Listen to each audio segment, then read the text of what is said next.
又嚟到拍片嘅時間啦。老實講，其實我就冇諗住咁快出片嘅，因為咧我一般嚟講拍片都要1晚，然後我剪片都要1晚，然後咧我公司亦都其實仲未寫，咁所以咧我就盡快咁講一講呢部 Xperia Z5 Compact 先啦。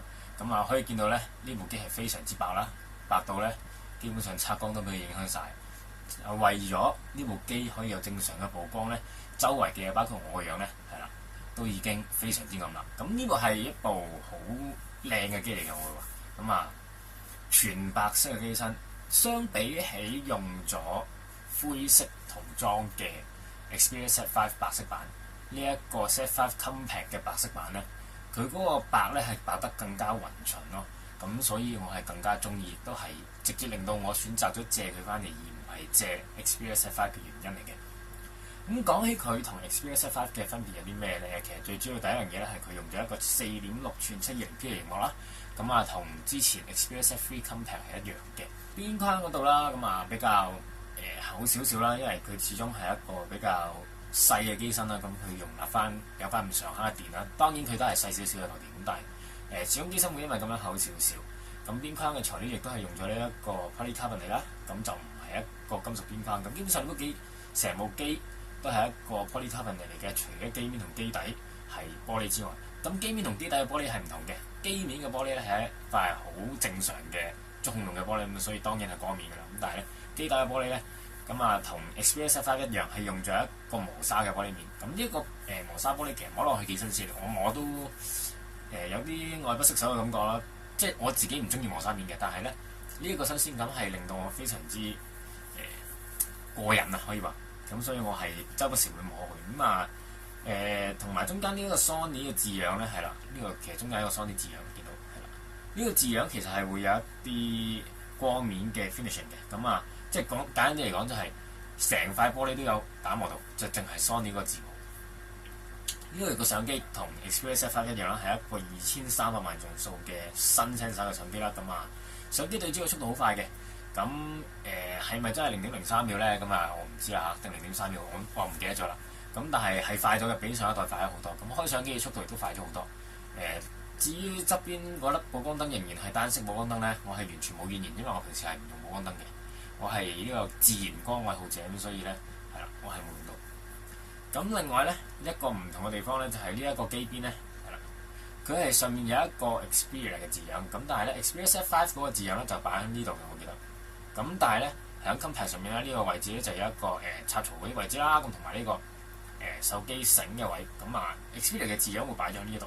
響機身嘅右手邊咧就會見到有喺呢度係啦電源按鍵啦，咁啊音量按鍵啦，同埋一個 power 掣。power 掣同以前唔同咗啦，咁啊改咗用一個長條形設計，同埋咧係內建咗一個指紋掃描器嘅。咁啊佢咁樣開機解鎖咧，其實個動作係非常之唔錯嘅，但係咧唯一一樣嘢要講嘅咧就係佢仍然係要撳掣。咁所以咧你撳完個掣之後，佢先至會去做一個指紋掃描嘅動作。咁呢一點咧就同其他機相比咧，基本上大部分機都係一樣嘅。咁但係咧，同呢個 HTC One M9 Plus 或者 M1 相比咧就唔同啦。因為嗰兩部機咧基本上係唔需要撳嘅，嗰粒 sensor 係冇得撳掣，所以咧直接咁樣輕輕掂上個 sensor 上面咧，你見我已經好跣手啊！呢一個磨砂面係唔係講笑，真係跣手。就咁撳上去咧，就即係輕輕掂住佢，佢已經會解鎖。咁呢一個係我即係到而家玩咁多部機嘅指紋掃描為止咧，應該係最滿意嘅一個。咁啊，當然 Sony 呢個都非常之好，個動作非常之自然。咁但係就都係要撳掣，爭少少。咁啊係啦，外觀大約講到呢度啦。系統嗰啲咧，我轉個 cam 再同大家講。係啦，翻嚟我哋開機去玩個系統啦。咁其實咧，大家可以見到咧，我仍然係喺度倒緊自己以前用開嘅 app 落去。咁啊，所以咧嗰個電量啊就未係真係非常之準確咁話到俾大家知。咁但係咧喺呢一度睇咧，就可以再睇到呢部機嘅樣咧係非常之純啊，好 pure 啊，好 true 嘅一部機啊，好靚嘅一部機。咁啊係啦，講系統先係，唔好意思啊。行緊呢個 Android 5.1啊，好似check 下咪知咯，入翻去 setting 嗰度 check。咁啊其實所有嘢都係非常之熟悉嘅。咁啊一個比以前新咗少少嘅界面，咁更加少 load apps 喺裏面。説明係啦，咁啊可以見到，其實都唔知搞咁多呢啲做咩咧，因為我哋呢啲玩開機嘅真係唔會太過理呢啲嘢，係見到有5.1.1 E5823啊，呢個機型號係，咁啊幾特別嘅呢個界面，我覺得，因為未見過係有咁嘅説明啊，係啦，因為原來我撳錯個掣咁啊，喺呢個關於手機上面咧就會見到呢一部機型號啊、版本啊嗰啲嘢。咁呢部機本身行緊一個 Snapdragon 810嘅處理器同埋2GB RAM，咁同Xperia Z5 嘅3GB RAM 係唔同嘅。你話2GB RAM 會唔會唔夠呢？其實我係開始覺得有少少唔夠，因為我發覺我倒 Apps 嘅時間係出奇地有啲耐。我已經係用緊 WiFi， 咁雖然我 WiFi 唔係話非常之快啦嚇，但係用個時間都係比我想象中耐咗少少。我唔係好 sure 係咪同 RAM 有關，定係部機本身可能因為驚過熱所以降咗頻。但係實際上呢，其實我而家用落去部機呢，因為我其實11點鐘開始已經開始喺度倒 app 噶啦。咁啊，其實倒到而家就嚟3個鐘未倒完，我唔知係中間熄咗 mon 佢唔喐啊，定係咩啦？總之就係我開緊機嘅時候，佢一路倒緊 app 嘅時候，咁經 WiFi 都算係 full load 噶啦。咁啊一路上網 download 住嘢，嗰個溫度都係未去到好似 M9 啊嗰啲辣手嘅程度。咁啊係興嘅，或者你可以話好興，但係唔係非常興，更加唔會去到辣手嘅程度。咁呢一個稍為解答一下大家嘅問題。咁亦都講緊咧，其實一路倒 app 倒到應該都倒到70%左右而家。咁啊由81%嘅電開始落嚟，就剩翻62%。咁我覺得係 OK 嘅，未至於非常之突出。咁但係呢個電量我係接受嘅。至於佢係咪真係核電嘅級數呢，就真係要詳細咁用先至知啦。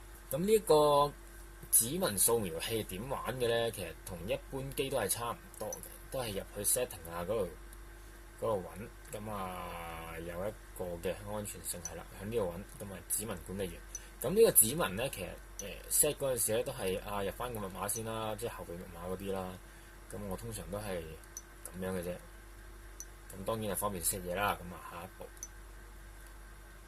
咁基本上都係咁樣撳，一路係咁撳係咁撳。你可以用唔同嘅角度去撳嘅，即係因為你要防止你有時撳歪咗啊嗰啲啦嚇。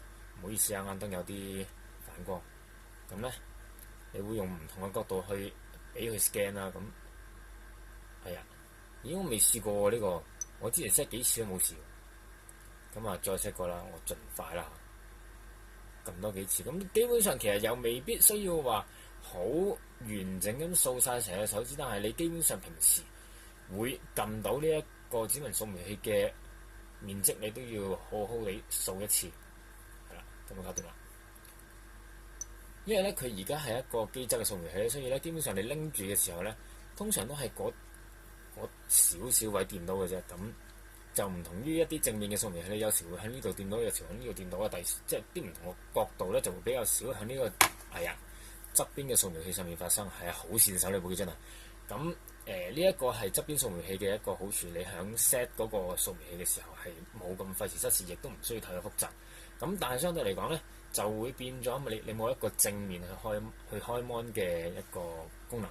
你就算可以 double tap 去開 mon，你都要拎翻手去側邊，可能你咁樣擺喺台面 double tap，咁然後你要咁樣擺，掂唔掂到咧？究竟掂唔掂到個 sensor？呢一樣嘢係你擺喺台面嘅時候可能會有少少 concern 嘅一個地方。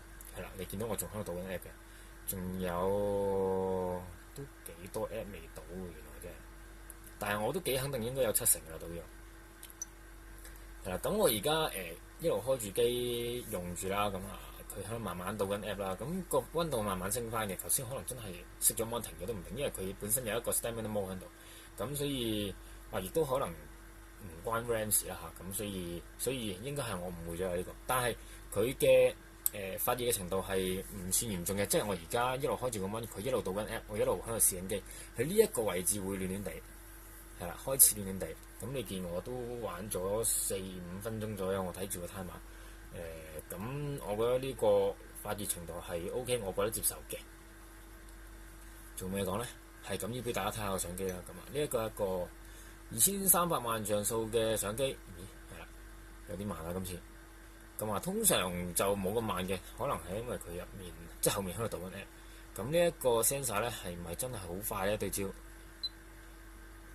我會話都算快其實，即係咁樣係咁依撳幾下係快嘅。咁同埋咧，佢會有一個 setting 喺度，呢一個係 Intelligent Auto 嚟嘅，即係 IA mode。咁但係咧，佢亦都有一定程度嘅 setting 俾大家揀。咁就有亮度同顏色，咁啊校色溫啦，同埋呢一個 EV。咁啊，我唔係好清楚佢係用 filter 嘅方式去校啊，定係用翻真係去調整光學 setting 嘅一個方法去整。咁但係至少佢而家係有得校。咁當然亦都會有翻手動模啦。咁手動模裏面咧 setting 應該就會比較多啦。咁有翻 white balance 啦、HDR 啦、EV 啦。咁啊 ISO 係咪都係冇得 set 咧？似乎唔係喺度有係啦。咁啊中控對焦啊、正常解像度嗰啲嘢都會有。咁啊 full resolution 嘅2300萬像素 HDR 係我記得係做到噶啦。咁當然佢亦都會有一個 4K 影片嘅拍攝啦。咁啊大約就係呢啲啊，佢有一個 touch block 功能咧，就係你淨係可以用呢一個快門按鍵去影相，咁就 block 咗呢一個 touch screen 操作，咁都算方便嘅一樣嘢嚟嘅。至於相咧係咁以俾大家睇下咧，其實我自己覺得係仲係有少少嘅油畫感，但係比之前嘅 Sony 手機係大有進步嘅，我會話。咁究竟係新 set 晒功勞啊，定係 Sony 本身調校得好咗啊？咁我就唔評論啦，因為作為一個試機嘅人咧，即係我係好單純嘅試機人啦，我盡量將非常之 tech 嘅嘢講少啲，當然唔係完全唔講啦，有啲必要嘅嘢都係要講啦，即係你話處理器製程啊嗰啲嘢當然都會講，咁但係相機光學嘅嘢都唔係我自己嘅範疇，咁所以呢方面我唔會太過着意去評論。咁但係至少個結果出嚟係好咗。又咁講，雖然出嚟結果係好咗，但係咧我自己用佢嚟到同Galaxy Note 5嚟比嗰一下咧，我自己響手機 mon 睇係爭少少，但係唔明顯，即係你至少比以前嘅 Sony 機好用，可用性高咗好多。但係你話係咪標青出色，直逼 Sony 直逼呢個 LG Samsung 咧？未去到，但係我覺得係合格嘅今次。咁啊係啦，輕鬆嚟到呢度先，又線手啦，真係好線手。不過唔緊要，因為呢啲機咧通常都會黐貼㗎啦。咁咧呢一個磨砂背咧，如果你真係唔中意嘅話，但係可以自己去黐翻張靚貼，咁啊可以好好地保護佢之餘咧，亦都令佢冇咁線手啦。咁啊係啦，講到呢度先。咁詳細 review 嗰啲嘢，我希望可以喺呢一個 Galaxy Note 5同埋 Samsung Selfie 之後做。咁至於大家覺得我而家用緊嚟拍片嘅呢一部華碩 Samsung Selfie 如何呢？我唔評論住，因為我仲未真係睇到個拍片質素。咁所以呢，留翻評測再同大家講。下次再見，拜拜。